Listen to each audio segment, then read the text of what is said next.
Issue నడుస్తుంది అనమాట. అంటే బాలయ్య బాబు గారు సినిమాల పరంగా చిరంజీవి గారిని తొక్కేస్తున్నారు అని. సో ఏం చెప్తారు మీరు? ఓకే, ఆ పరిస్థితి రాదు. ఎందుకంటే వాళ్ళు 4 స్తంభాల్లో 2 స్తంభాలు అయ్యి, కాబట్టి ఆ పరిస్థితి క్రియేట్ అవ్వదు.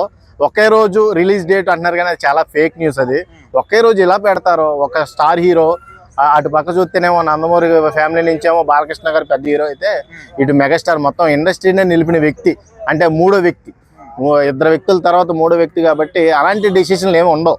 అదంతా కూడా ఫేక్ న్యూస్. ఒకటే చెప్తున్నా, అఖండ 2 మనం చూసాం ఆల్రెడీ, ట్రైలర్ టీజర్ చాలా అంటే చాలా ఊపు వచ్చింది.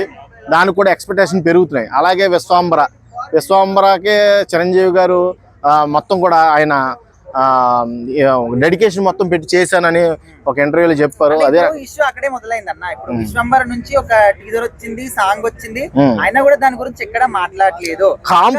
కాంపిటీషన్ అయితే ఉంటది ఖచ్చితంగా. ఎందుకంటే ఇరు పక్కల ఫ్యాన్స్ కూడా కాంపిటీషన్ ఇస్తారు. పవన్ కళ్యాణ్ ఇప్పుడు చిరంజీవి గారు కానీ బాలకృష్ణ గారు కానీ ఏ సినిమా తీసినా కాంపిటీషన్ గానే తీశారు. నువ్వు హిట్ కొడితే నేను హిట్ కొట్టాలి, లేకపోతే నువ్వు పొలిటికల్ తీస్తే నేను పొలిటికల్ తీయాలి, లేకపోతే నువ్వు నరసింహనాయుడు అంటే నేను ఇంద్రసేనారెడ్డి అనాలని కాంపిటీషన్ గానే నడిచింది. కాబట్టి కాంపిటీషన్ గా చూడండి. కానీ ఇది ఏదో వారికి కారణం అవుద్దంటే మటుకు నేను ఒప్పుకోను. ఎందుకంటే పెద్ద హీరోలు కాబట్టి మనం గౌరవించుకోవాలి. మన తెలుగు ఇండస్ట్రీలో 4 స్తంభాల్లో 2 స్తంభాలని నేను చెప్తున్నాను కదా. కాబట్టి వాళ్ళని మనం గౌరవిస్తేనే మనం ఇండస్ట్రీ బాగుంటుంది. ఇలాంటి కుర్ర హీరోలు అందరూ కూడా సపోర్టెడ్గా ఉండే వ్యక్తులు కాబట్టి వాళ్ళని గౌరవిద్దాం. ఇలాంటి ఫేక్ న్యూస్ ని స్ప్రెడ్ చేయొద్దని కోరుకుంటున్నాం. ఇప్పుడు 2 కళ్ళులో ఏ కన్ను పొడి చేసుకుంటావు చెప్పు. ఇప్పుడు ఇండస్ట్రీలో పెద్దలలో వాళ్ళిద్దరిని కూడా మనం సపోర్ట్ చేయాలి, సమానంగానే సపోర్ట్ చేయాలి. అంతేగాని నేను చిరంజీవి గారు ఎక్కువ అంటే నీకు నచ్చుద్దేమో, కనమోళ్ళకి నచ్చదు. కాబట్టి బాలకృష్ణ ఎక్కువ అంటే వాళ్ళకి నచ్చుద్ది, నీకు నచ్చదు.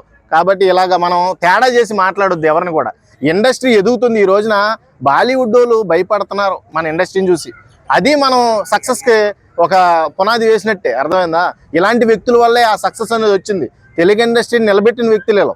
కాబట్టి వాళ్ళని గౌరవిద్దాం, అంతేగాని అందరి దృష్టిలో వాళ్ళని బ్యాడ్ చేయొద్దు. ఎందుకంటే పెద్ద హీరోలు కాబట్టి రేపొద్దున వచ్చే భవిష్యత్ తరాల యువతకే ఆదర్శంగా నిలిచే వ్యక్తులు కాబట్టి వాళ్ళ సినిమాలు 2 కూడా సక్సెస్ఫుల్గా తెర మీదకి రావాలి, అందరిని కూడా అలరించాలని మనస్ఫూర్తిగా కోరు.